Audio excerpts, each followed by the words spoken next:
ലീഗിൻ്റെ വീടുകൾ ലയം പോലെയാണ് എന്നുള്ളതായിരുന്നു. ഇത് കാണുന്ന ഏതൊരാൾക്കും ബോധ്യമാവും. ഓരോ വീടും സെപ്പറേറ്റ് പ്ലോട്ടാണ്. ഓരോ വീടുകളും തമ്മിൽ കൃത്യമായ അകലമുണ്ട്.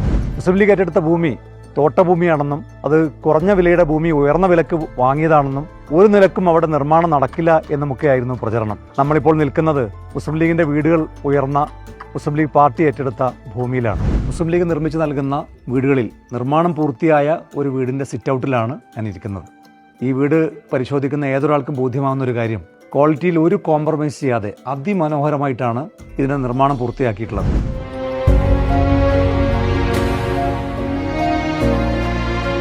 ഞാനിപ്പോൾ നിൽക്കുന്ന ഈ പാലവും ഈ പ്രദേശവുമൊക്കെ ഏത് സ്ഥലമാണെന്ന് പ്രത്യേകിച്ച് പരിചയപ്പെടുത്തേണ്ട ആവശ്യമില്ല.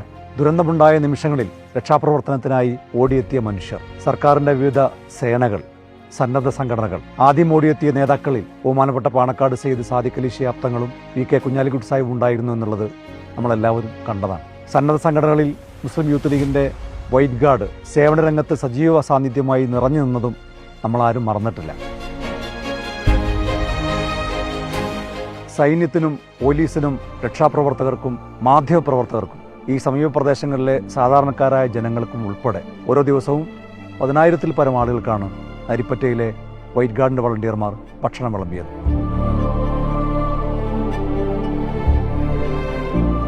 ദുരന്തത്തിൽ 298 പേർ മരണപ്പെട്ടുവെന്നാണ് സർക്കാരിൻ്റെ ഔദ്യോഗിക കണക്ക്.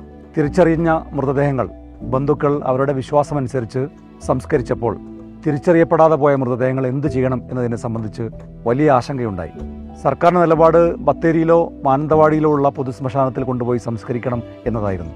ബന്ധുക്കളാവട്ടെ മുണ്ടക്കൈക്കും ചൂരൽമലക്കും തൊട്ടടുത്തുള്ള ഏതെങ്കിലും സമീപത്ത് പൊതുശ്മശാനം ഒരുക്കണമെന്ന ആവശ്യവും ഉന്നയിച്ചു. അപ്പോഴാണ് ഹാരിസൺ എസ്റ്റേറ്റിൻ്റെ മാനേജ്മെൻറ്റുമായി സംസാരിച്ച് ഈ പ്രദേശത്ത് പൊതുശ്മശാനം ഒരുക്കാനുള്ള തീരുമാനത്തിലേക്ക് എത്തിക്കുകയായിരുന്നു പാർട്ടി നേതൃത്വം. ബന്ധുക്കൾക്കത് വലിയ ആശ്വാസമാണ് നൽകിയത്.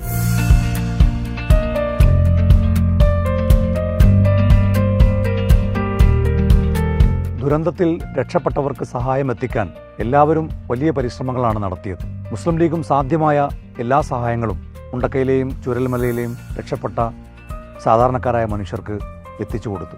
തൊഴിൽ നഷ്ടപ്പെട്ടവർക്ക് തൊഴിലുപകരണങ്ങൾ, അടിയന്തര ധനസഹായമായി 15,000 രൂപ, പഠനോപകരണങ്ങൾ, ജോലി, താമസിക്കാനുള്ള താൽക്കാലികമായ വീടുകൾ, അങ്ങനെ എല്ലാ നിലക്കുമുള്ള സഹായങ്ങൾ ആദ്യഘട്ടത്തിൽ മുസ്ലിം ലീഗ് നൽകി.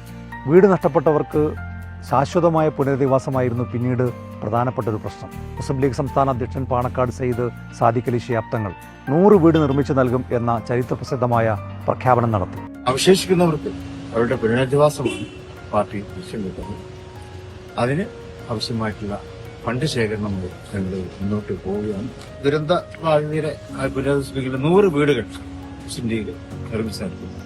അതിൽ മാത്രം ഒതുങ്ങുന്നില്ല, എല്ലാം നഷ്ടപ്പെട്ടവരാണ്. അവർക്ക് അവിടുത്തെ തലമുറക്ക് അതിജീവനത്തിന് എന്താണോ ആവശ്യം, അവർക്ക് തൊഴിൽ വേണ്ടി വരും, അതുപോലെ തന്നെ മറ്റ് ആരോഗ്യപരമായിട്ടുള്ള കാര്യങ്ങളുണ്ടാവും. അതിനെല്ലാം വിവിധോദ്ദേശമായിട്ടുള്ള രീതിയിലുള്ള പദ്ധതികൾ ആണ് മുസ്ലിം ലീഗ് അതിന് രൂപം കൊടുത്തിട്ടുള്ളത്.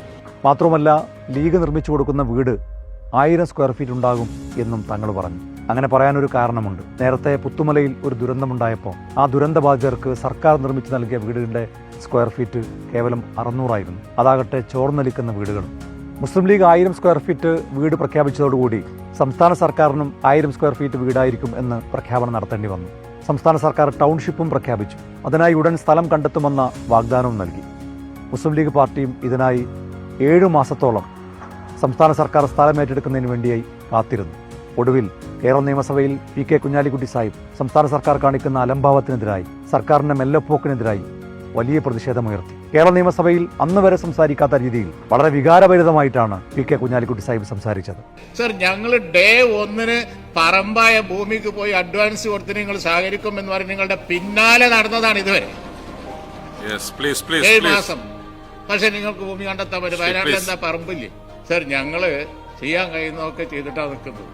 ഒടുവിൽ സർക്കാർ ഏറ്റെടുത്ത ഭൂമിയിൽ രാഷ്ട്രീയ പാർട്ടികൾക്കോ സന്നദ്ധ സംഘടനകൾക്കോ വീട് വെക്കാൻ സ്ഥലമുണ്ടാകില്ല എന്ന തീരുമാനം സർക്കാർ എടുത്തപ്പോൾ പാണക്കാട് സയ്യിദ് സാദിഖ് അലി ശിഹാബ് സ്വന്തം നിലക്ക് പാർട്ടിക്ക് വേണ്ടി ഭൂമി ഏറ്റെടുക്കാനുള്ള തീരുമാനമെടുക്കുകയായിരുന്നു. സ്ഥലം ഏറ്റെടുക്കുന്നതിനായി പി.കെ. ബഷീർ MLA-യുടെ നേതൃത്വത്തിലുള്ള ഉപസമിതിയെയും വയനാട് ജില്ലാ കമ്മിറ്റിയെയും പാണക്കാട് സയ്യിദ് സാദിഖ് അലി ശിഹാബ് ചുമതലപ്പെടുത്തി. ആ 100 വീടുകൾ, അതിന് വേണ്ടിയുള്ള സ്ഥലങ്ങൾ അപ്പോൾ സ്ഥലങ്ങൾ ഏതാണ്ട് ഞങ്ങൾക്ക് ഫൈനലായി കഴിഞ്ഞു. സർക്കാരിന്റെ തീരുമാനം ഞങ്ങൾ കുറെ കാത്തിരുന്നു. പക്ഷേ ഇപ്പോൾ ഞങ്ങൾക്ക് അങ്ങനെ വൈകി പോകുന്നതില്ലേ ബുദ്ധിമുട്ടുണ്ട്. അപ്പോൾ വൈകാതെ തന്നെ അവിടെ ആ പുനരധിവാസം ഉറപ്പുവരുത്തണം. അതിനുവേണ്ടി മുസ്ലിം ലീഗ് തന്നെ ഇപ്പോൾ സ്ഥലങ്ങളൊക്കെ എടുത്ത് ബാക്കി പ്രവർത്തനങ്ങളുമായിട്ട് മുന്നോട്ട് പോകും.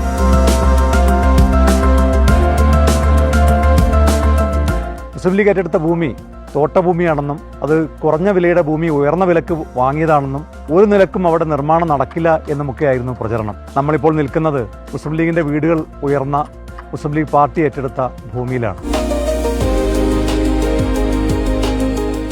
വീടുകളുടെ നിർമ്മാണം ഏതാണ്ട് പൂർത്തിയാകുന്ന ഒരു ഘട്ടത്തിൽ മറ്റൊരു ആക്ഷേപം വന്നത് ലീഗിന്റെ വീടുകൾ ലയം പോലെയാണ് എന്നുള്ളതായിരുന്നു. ഇത് കാണുന്ന ഏതൊരാൾക്കും ബോധ്യമാവും. ഓരോ വീടും സെപ്പറേറ്റ് പ്ലോട്ടാണ്. ഓരോ വീടുകളും തമ്മിൽ കൃത്യമായ അകലമുണ്ട്. ഈ വീട് വന്ന് കാണുന്ന ആർക്കും ബോധ്യമാകും എന്ന അഭിമാനബോധമാണ് ഓരോ ലീഗ് പ്രവർത്തകനുമുള്ളത്. മുസ്ലിം ലീഗ് നിർമ്മിച്ചു നൽകുന്ന വീടുകളിൽ നിർമ്മാണം പൂർത്തിയായ ഒരു വീടിന്റെ സിറ്റ് ഔട്ടിലാണ് ഞാൻ ഇരിക്കുന്നത്. ഈ വീട് പരിശോധിക്കുന്ന ഏതൊരാൾക്കും ബോധ്യമാകുന്ന ഒരു കാര്യം, ക്വാളിറ്റിയിൽ ഒരു കോംപ്രമൈസ് ചെയ്യാതെ അതിമനോഹരമായിട്ടാണ് ഇതിന്റെ നിർമ്മാണം പൂർത്തിയാക്കിയിട്ടുള്ളത്. ഒരു സിറ്റ് ഔട്ട്, ഫ്രണ്ടിൽ വഴിയാണെങ്കിൽ ഇന്റർലോക്ക് ചെയ്തത്, പിന്നീട് അകത്ത് കയറിയാൽ ലിവിംഗ് റൂമും 3 ബെഡ്റൂമും കിച്ചണുമുള്ള, ബാത്ത് അറ്റാച്ച്ഡ് ബെഡ്റൂമുള്ള, ഭാവിയിൽ മുകളിലേക്ക് ഒരു ഫ്ലോർ കൂടി എടുക്കണമെങ്കിൽ അതിനുകൂടി സൗകര്യപ്പെടുത്തിയ വീടിൻ്റെ നിർമ്മാണമാണ്. അങ്ങനെ എല്ലാ നിലക്കും ഏറ്റവും പ്രഗത്ഭരായിട്ടുള്ള ആളുകളുടെ കരസ്പർശമേറ്റ ഒരു വീടിൻ്റെ നിർമ്മാണമാണ് ഇവിടെ പൂർത്തിയായിട്ടുള്ളത്. ഒരു വീട് ഒരു കുടുംബത്തിന് കൈമാറുമ്പോൾ ആ വീട്ടിലേക്ക് ആവശ്യമായിട്ടുള്ള ഫർണിച്ചറുകളും ഉൾപ്പെടുത്തിയിട്ടാണ് ഓരോ വീടും തയ്യാറാക്കാൻ പാർട്ടി തീരുമാനിച്ചിട്ടുള്ളത്. 105 വീടുകൾ നിർമ്മിച്ചു നൽകുമെന്നാണ് പാണക്കാട് സയ്യിദ് സാദിഖ് അലി ശിഹാബ് തങ്ങൾ പ്രഖ്യാപിച്ചത്. ആദ്യഘട്ടത്തിൽ 51 വീടുകളുടെ താക്കോൽദാന കർമ്മമാണ് നിർവഹിക്കുന്നത്. ഈ വരുന്ന ഫെബ്രുവരി 28-ന് വയനാടിന്റെ പ്രിയപ്പെട്ട MP പ്രിയങ്ക ഗാന്ധിയുടെ സാന്നിധ്യത്തിൽ പാർട്ടിയുടെ സംസ്ഥാന അധ്യക്ഷൻ പാണക്കാട് സയ്യിദ് സാദിഖ് അലി ശിഹാബ് തങ്ങൾ 51 വീട്ടുടമസ്ഥർക്ക് വീടിന്റെ താക്കോൽദാന കർമ്മം നിർവഹിക്കും. മുണ്ടക്കൈ ചൂരൽമലയിലെ ജനങ്ങളുടെ മാത്രമല്ല, വയനാട്ടുകാരുടെയും മാത്രമല്ല, മലയാളിയുടെ മുഴുവൻ ഒരു ആഘോഷമാക്കിയിട്ടാണ് ഈ വീടിന്റെ താക്കോൽദാന കർമ്മം ഈ വരുന്ന ഫെബ്രുവരി 28-ന് നടക്കാൻ പോകുന്നത്.